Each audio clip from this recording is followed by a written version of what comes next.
Hi everybody, this is Mrs. Ellsworth, and we're going to be talking about balancing chemical equations today.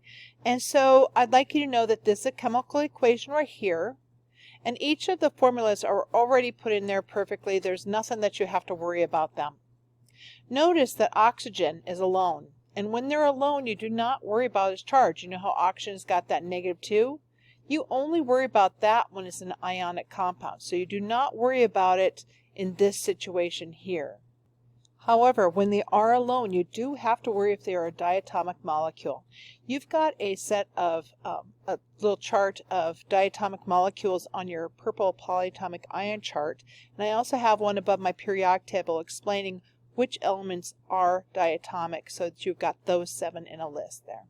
Okay, so there's a diatomic molecule, that's why it is written as O2. Now aluminum is not on that sheet, so it is not diatomic, so you don't worry about its charge either. You just wonder, okay, so you just need to know if it's special, if this is on that diatomic molecule. Okay, so let's go ahead and begin balancing. So this yield sign is kind of like a balance where the fulcrum is. Okay, we want to make sure we have just as many K's on this side as we do on that side, just as many O's on the left as we do on the right. And whatever coefficient, that's a number that you put in front of it. It's just like math. We have a coefficient in front of the variable. Okay, it's just like that. It's 2 times whatever is behind it until you get to the next sign. So like if I put a 2 here, it would go to the K and to the Cl, but no more. Okay, so we've got 1 potassium on the left, 1 potassium on the right, 1 chlorine, 1 chlorine, 3 O's, we've got 2 O's. So we'll find a common multiple of them, which would be 6. And so 6, we're going to take 2 times 3 to make 6, and we'll take 2 times 3 to make 6 oxygens here. Now I've changed up all of the potassiums and chlorines. So let's look again. We've got 2 chlorines, got to make 2 chlorines here. Got 2 potassiums, make 2 potassiums over here. And so each side has got 2 potassiums, 2 chlorines, and 6 oxygens. That one is balanced, and that's a good deal. Okay, looking at this one, aluminum plus oxygen yielding this, and we know where the problem is going to be. It's going to be those oxygens again. So we've got 3 oxygens, 2 oxygens will get a common multiple. So this is going to be a 2. 2 times 3 is 6 oxygens. 3 times 2 is 6 oxygens. Now we've got 2 times 2 aluminums, so that's 4, so we've got to make 4 aluminums over here. Okay, here's a double replacement reaction, and you may notice on here that some of those polyatomic ions are still together. Like this NH4 is right here. Here it is again. And let me do another one. Here is SO4. Now notice how it stays together. They don't break apart. Sometimes like when you got a carbonate over here, you'll get carbon dioxide gas. And those are 2 different things. But these ions have stayed the same. So you can really kind of treat them like they are a single atom ion when you're looking at them. I'll show you what I mean. So NH4, there are 2 NH4s over here. So I'm going to make 2 NH4s over here. Oops, I got to get the right kind of marker. Hang on a sec. Okay, so I've got 2 NH4s. So I'm going to put 2 NH4s over here. So those, I'm going to have 2 ammoniums on both sides. Now I've got 2 NO3s. Now I need, I do already have 2 NO3s over here, so that's great. And I've got 1 barium, 1 barium, 1 sulfate, and 1 sulfate. Can you imagine if you were counting up all the O's separately that would be quite a nightmare to make sure that you've got it right? So it really works out great. So I have also some advice for you. My advice for you is to leave oxygens till very last, hydrogen second to last, and then do your other elements prior to them. Okay, and so this one here, you're probably wondering, well, what goes inside there? Well, there's 1s there, and you know in chemistry we don't write 1s, so there is just fine just the way it is. Okay. Potassium, I've got 1 potassium. I've got 3 over here, so I'm going to go change this to 3. I've got 3 chlorines. 2 chlorines over here. I got to get a common multiple, and I got to do this over. So let's go to a different element just to make sure. I've got 3 zincs. 3 zincs. I'm going to go erase that other one up there. Okay. Okay, I got 3 zincs, 6 chlorines, and I think that's what we were needing over here, 6 chlorines. Now I got 6 potassiums. I'll make 6 potassiums here, 2 times 3, and now I've got 2 phosphates, and I've already got 2 phosphates, so that is great. By the way, the ones that have got 6s, 1s, and 3s, and 2s, they seem to be a little bit troublesome, so if you're ever having troubles with them, maybe start with a different element. Perhaps that's one way to do it. But again, also, we didn't need to worry about hydrogens and oxygens, but those are things that make it a little bit easier to do well on these. Okay, now we're going to crank it up a little bit.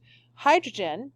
Okay, we need to write the formulas for each one of these. Hydrogen. Hydrogen is alone. We don't worry about its charge, but we worry about is it diatomic. Yes, it is special. It's just diatomic. Okay, now I got this gas right here, and I'm going to put a little baby G right there in parentheses right next to that too. They're both subscripts. Okay, and that's how we show that. Okay, plus oxygen. Oxygen is just O. We don't need to worry about that charge. We just need to worry about if it's diatomic. Yes, it is. It's O2.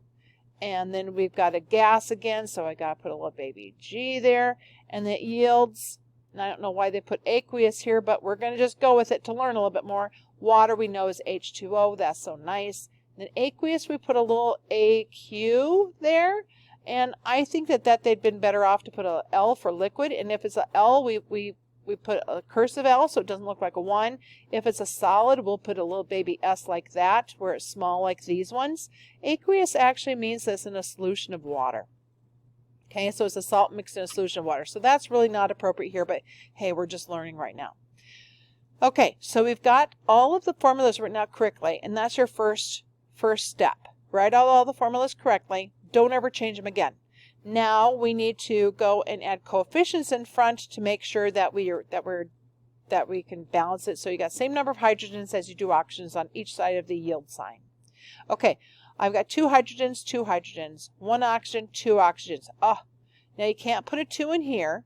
You can't go and give this a 2 because it's a diatomic molecule, because that's only when they're alone. Okay, the only thing you could do is put a big 2 coefficient in front of it. Okay, and so then now we've got 4 hydrogens. I need to make 4 hydrogens over here. Okay, and that one is balanced. Moving on. Next one is nitrogen gas. Nitrogen is N2. It is diatomic. Okay, don't need to worry about that charge because it's alone. Nitrogen gas, little baby G there, plus hydrogen gas. I'm trying to get you used to those diatomics. That one's a diatomic also, little baby G there.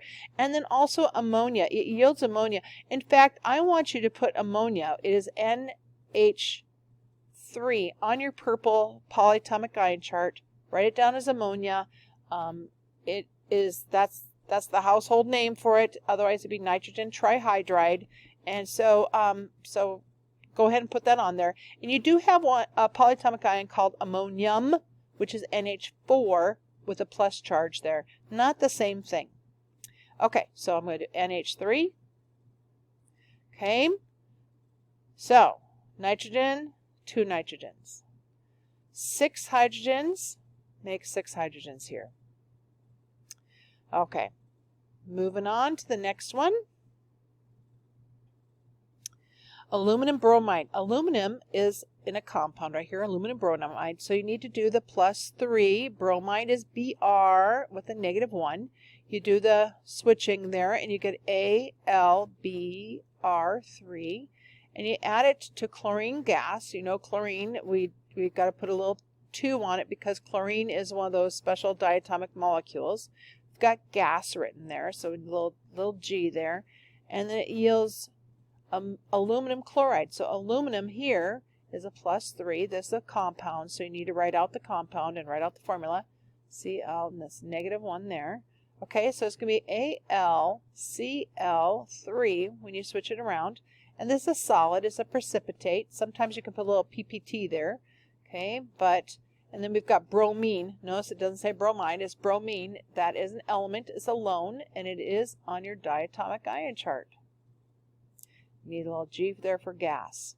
Okay, so 1 aluminum, 1 aluminum. 3 chlorines, 2 chlorines. We need to get a common multiple, which is going to be 6. So I'll put a 3 in front of this one and a 2 in front of this one. Notice I don't put the 2 in between it or anything like that. Nope, it goes right out in front and it goes all the way till the next sign. okay? Now I've got 2 aluminums. I'm going to change this to 2 aluminums over here. Now I've got 6 bromines, and I need to make 6 bromines there.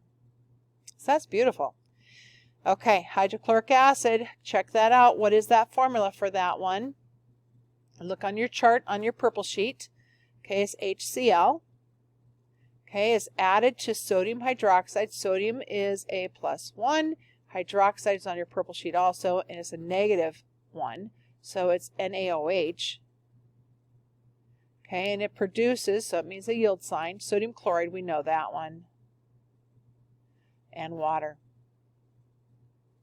I like this one because there's one certain concept here that we're going to deal with. Okay, so we've got 1 hydrogen. Oh, wait, let's start out with chlorines. 1 chlorine, 1 chlorine, 1 Na, 1 Na. 1 oxygen, 1 oxygen, and here's what I'm trying to show. That's why I kind of went out of my order. I've got 2 hydrogens over here, and quite often students won't see these 2. There's 1 plus 1 hydrogen over here, so there's 2 hydrogens over here. So it is perfectly balanced just by putting the correct formulas down. Okay, that happens a lot. Okay, nitrogen gas is N2. Got a little G there. Try this on your own and then pause it and go for it again. Okay, oxygen gas is O2. These are both diatomic molecules.